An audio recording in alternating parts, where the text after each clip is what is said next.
What's up? Good morning, everybody. Welcome to another episode of The Existence. My name is Phil. I am not an alcoholic or an addict, but I have struggled. Today is December 18th. It is like 3:40, I think, in the morning. Today's a good day. We're starting off good.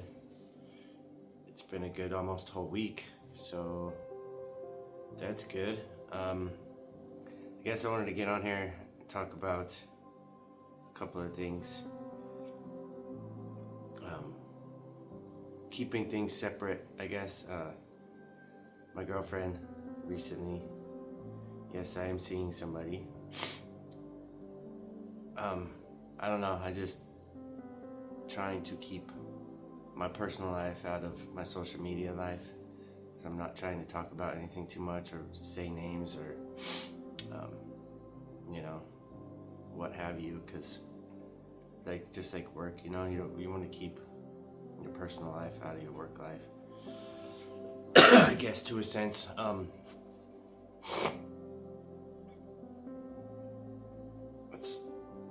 It was interesting because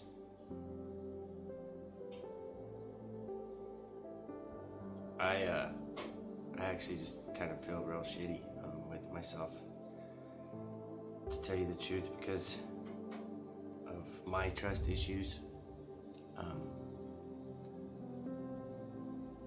I feel like that's probably like one of my biggest flaws is trust or abandonment issues or what have you. I don't know, it's just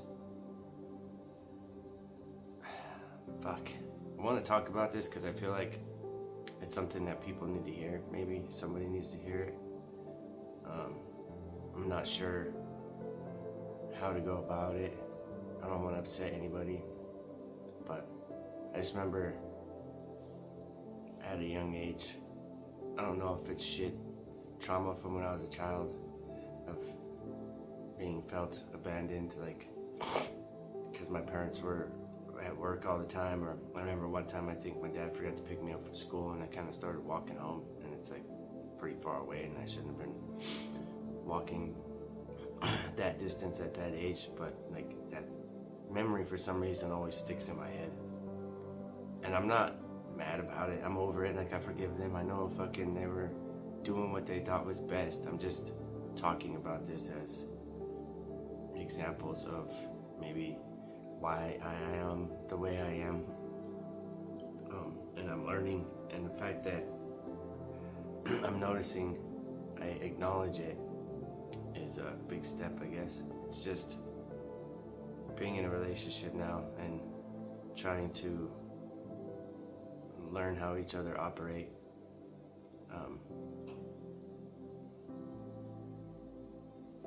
There was a moment yesterday where it was pretty much like all day. I was supposed to go over there, and we were kind of talking back and forth through text. And then she's like, "Hey, sorry, I gotta cancel." And I was like, "Okay, well, then I guess I'll talk to you tomorrow. Good night."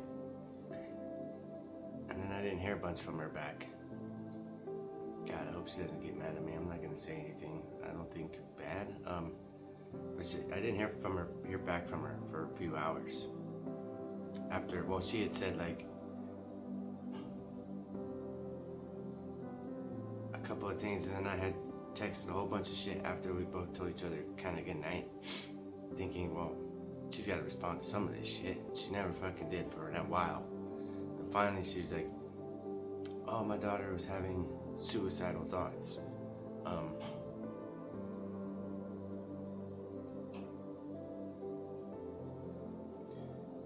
I'm sorry, I'm not trying to start anything with you, but my channel is mental health, and I want people to understand what I'm trying to do here too, I guess. And when she told me that, God, I just felt like shit, because I'm like, dude, my mind fucking wanders. My mind will go crazy and fucking just think automatically the worst. And the worst to me, aside from somebody dying, is getting cheated on. So,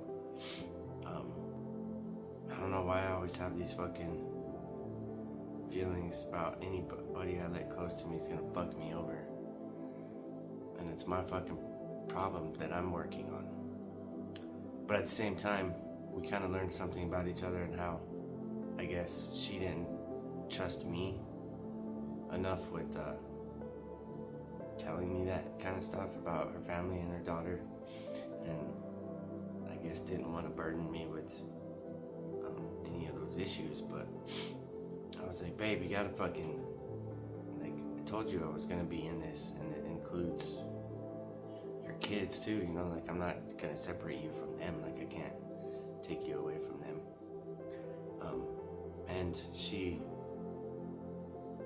And we both just were like, oh, okay, you know, like, I had my trust issues, she had her trust issues. We recognized it. We kind of come up with the game plan in a sense to we're trying to work that out and learn and grow with each other, which I hope we can, because I really like her. And her daughters seem great. I mean, I think they suffer from some mental health issues, but I mean, who doesn't? We all do. That's why I have this channel. And it was just nice to get to that point of, she's like, okay, because I was like, don't shut me out, like, you gotta communicate with me, like, don't just leave me hanging in suspense for fucking hours.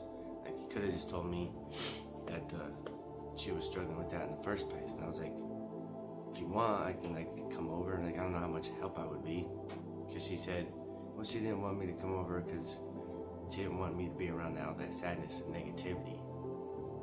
And I was like, I don't know, something was like, you need to fucking be there, like, you need to help this person or something. Plus, I just wanted to be there anyway, because I'm seeing her, and I wanted to be with her that night. Plus, we had, like, plans for me to already be there, so I was pretty bummed out when I couldn't. But then that's the ego side. I'm like, oh, me, I'm bummed out because I don't get to see her, but yet her daughter's going through a pretty traumatic experience. And I'm like, fuck you, selfish piece of shit. You need to fucking just learn to trust people a little bit more. So I was just kind of like, all right. I was like, I can still come over if you want. I got a Jenga or a puzzle or whatever. Like, I didn't know what to do. I don't even know how to handle situations like that, but I knew I just wanted to be there for support, you know, whether it was just being present or actually maybe trying to give some advice. So I think it worked out all right. I mean, she seemed to acknowledge my presence, and she actually wanted to talk to me when I got there, which was really nice. It felt good. I really hope they don't get mad about any of this. I feel like it's a good experience for people to hear, for me to share. So get there, talk about it, or just like my issues and her issues, and just had a conversation. Like, I was really nervous at first. I'm like, man, how do I approach this? I don't want to give her the wrong advice, but I don't want to not give her any advice.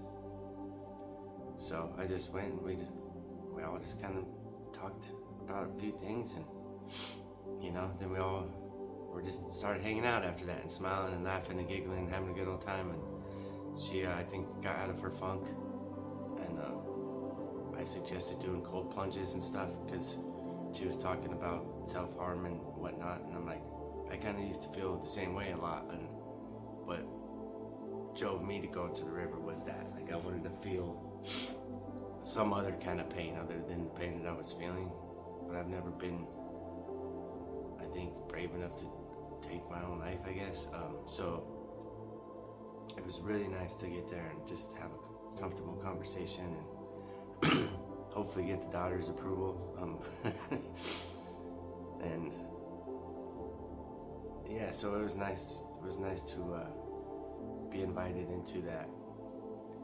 So I appreciate you for trusting me with your family issues and helping, or letting me try to help out, or letting me be present in that, because I think that's what I'm here for, is to help people.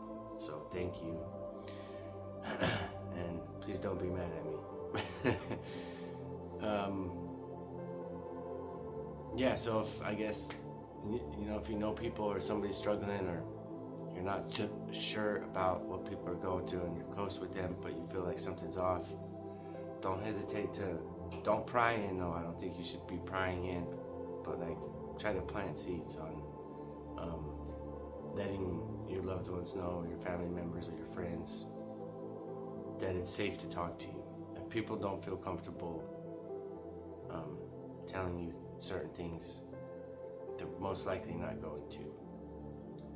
And a lot of times, the people who struggle the most, I think, really aren't going to say a whole lot in the first place. You know, they're either just going to do something bad or hold shit in and until something bad happens.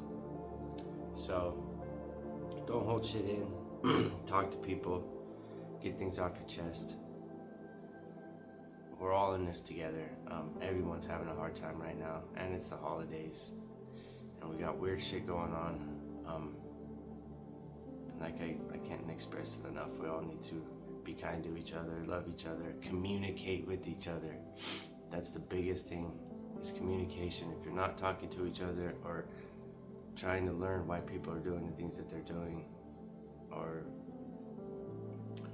just overall communication, it's a very simple word, but it's a very difficult task sometimes. But the more you work on things, the more you grow in it. So you just have to fucking keep practicing all of this shit. I have to keep practicing all of this shit. I'm not talking to you guys or anybody else. So I'm working on my problems. I think they're working on theirs. We're all working together. And I think things are gonna work out, I hope. So it was good to help out last night. I love you, and I hope everyone has a good day. I'm gonna try to work out. My back's fucked up. My upper shoulder muscles are just so tight. I give it to the lawnmower guys at work for having to carry them backpack blowers around sometimes for hours like that. That doesn't help that I have an issue already, underlying issue. I don't know what it is, but it definitely fucking aggravated the shit out of it. So I'll probably stick with doing legs today. And I'll probably be on live TikTok here in a little bit. So be good. Love you folks. Catch you later.